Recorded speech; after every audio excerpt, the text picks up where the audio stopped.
Have you ever been at an arcade, slamming your dirty fingers on the big red buttons of the crane machine being exploited mentally and financially just for a $4 Minion plush? Well, then you might have been addicted to the intricacies of the 3DS, specifically the Nintendo Badge Arcade, a Nintendo spin on the crane game. You see, the 3DS had this ability to take these absurdly dumb concepts and make them fun little mini games available just from download on the 3DS.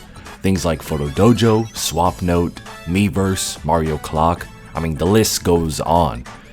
Basically, Nintendo made the 3DS not only a great on-the-go gaming handheld for bigger games, but silly little applications that kept us entertained for an embarrassing amount of hours as kids. The Nintendo Badge Arcade is no different and honestly one of the better executed concepts. This game came out late 2015. I remember it being a slightly newer addition to the 3DS library compared to some of the other popular applications, and it shows. It's bright with color and it's super addicting. It's such an easy concept too, an easy to play crane game where you try to pick up a multitude of your favorite 3DS games, characters, or even classic Nintendo culture. Nintendo likes to put a lot of character into the strangest and smallest things, the Badge Arcade being one of them. Instead of just randomly making a crane game, they designed a really lovable bunny named the Arcade Bunny. Not really the most engaging name, but that honestly doesn't matter. He was hilarious and he had amazing expressions based off the days and current deals that were running. Childish but witty dialogue and just an overall cute design. He's the employee of this virtual arcade and he's very passionate about his job, unlike 90% of America. He does have a ton of great expressions, though it always made opening up the game a blast. The whole layout and virtual setup for the arcade in general is pretty memorable. It's not trying to be too much of one thing, just a nice, colorful building with one purpose: get that bag.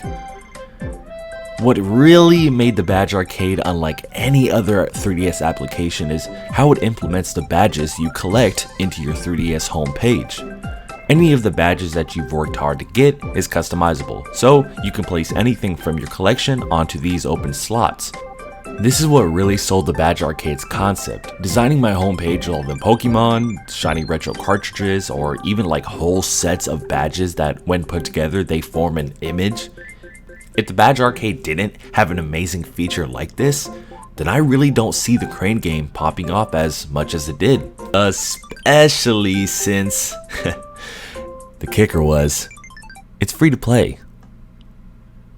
Oh, it's free to play. Why? God, why? Of course it's free to play about 2 to 3 turns a day. If you want more turns, then either cough up those dollar bills or, wait another 24 hours. It's 2015. Mobile games are going crazy with its pay to progress or pay to continue playing transaction model, but Nintendo? Really? On the 3DS? Out of everything, what kid is going to have money to spend on badges at this time? If I was saving money, I would buy a game. I wouldn't buy some simple badges or simple turns to pay for a couple of badges. It was such a weird model. Maybe it's just my broke childhood talking, but I never liked being one move away from getting a badge placed in such a difficult position and realizing I'm out of free plays. It was always upsetting, even more so from the fact that a lot of these badges were limited time only. So if I missed one amazing badge even by one turn, next time I get the next 5 free plays, the badge is long gone. It can still be frustrating even in 2022, the whole pay to play transaction method, but idiot teenager me still loved this quirky little game, even if it was limited. And although the payments did get in the way of a lot of my excitement for the game, over time I still collected at least 100 or so unique badges, many of which I love seeing on my home menu. And I know of people that take the free-to-play route and get over 500 badges, hundreds of badges from free-to-play, playing every day. Of course I didn't play every day, so that's why I only have around 100 after a year or two.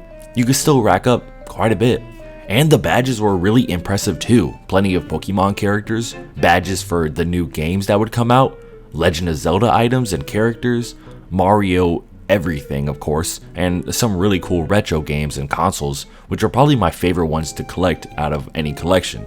The crane game experience itself is actually common in Japan. The crazy buildings with hundreds upon hundreds of crane games alone, picking out plushies, figurines, and even snacks. These Japan cranes don't stop at one type of crane either. They normally experiment with how you pick up whatever item you are fiending for. And the same goes for the Badge Arcade, replicating all of these themes from real-life Japanese arcade establishments. In the Badge Arcade, you have the regular crane, magnetic cranes, timed bombs as cranes, a surprising amount of different mechanical gameplay styles to spice up your usual two-pronged crane.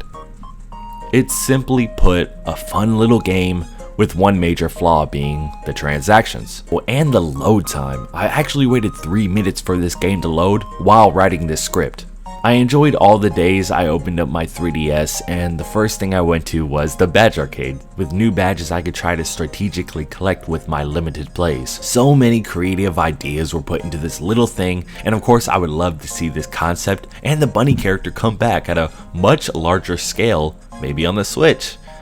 But I just don't see that ever happening. A mobile version would be neat, but the novelty and execution of this being solely on the 3DS is what made this work, and what made this so fun.